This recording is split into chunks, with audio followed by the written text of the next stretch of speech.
আজকে আমি রান্না করব কষা কষা চিকেন। ফোড়নে আমি দিয়েছি তেজপাতা, গোটা গরম মশলা, পেঁয়াজটা লাল লাল করে ভেজে নিব। এরপর মাংসগুলো দিয়ে দিব।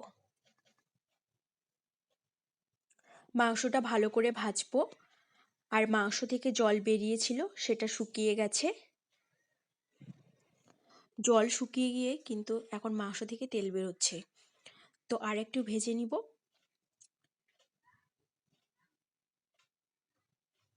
এরপর দিব স্বাদ মতো নুন, হলুদ।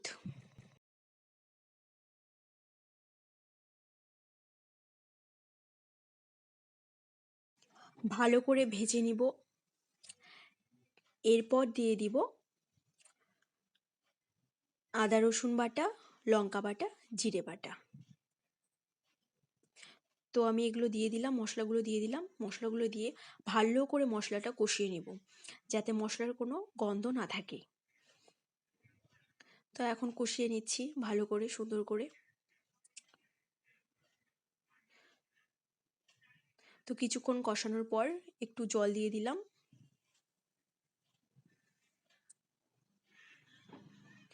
এরপর কালারের জন্য দিয়ে দিলাম শুকনো লঙ্কার গুঁড়া।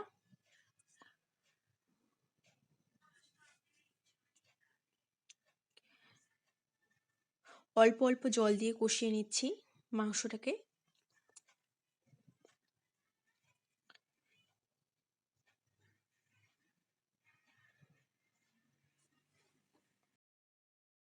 আমার কিন্তু মাংস কষানো হয়ে গেছে, আর মাংস কষানোর সাথে সাথে মাংসটাও সিদ্ধ হয়ে গেছে।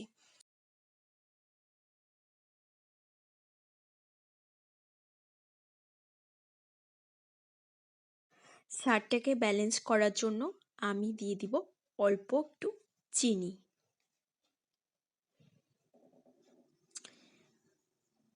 আর চিনি দিলে কালারটাও ভালো আসে।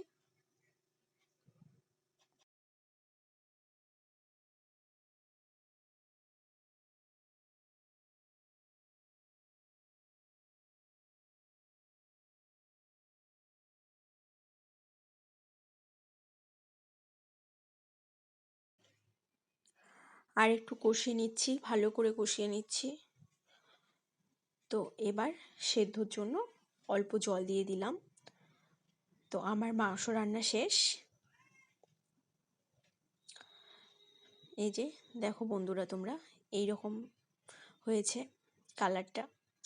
আর খেতে এত টেস্টি হয়েছে, কি বলবো আর। তো রান্না শেষ মানে খিদে লেগে যাওয়া। তো আমি খেতে বসে পড়লাম।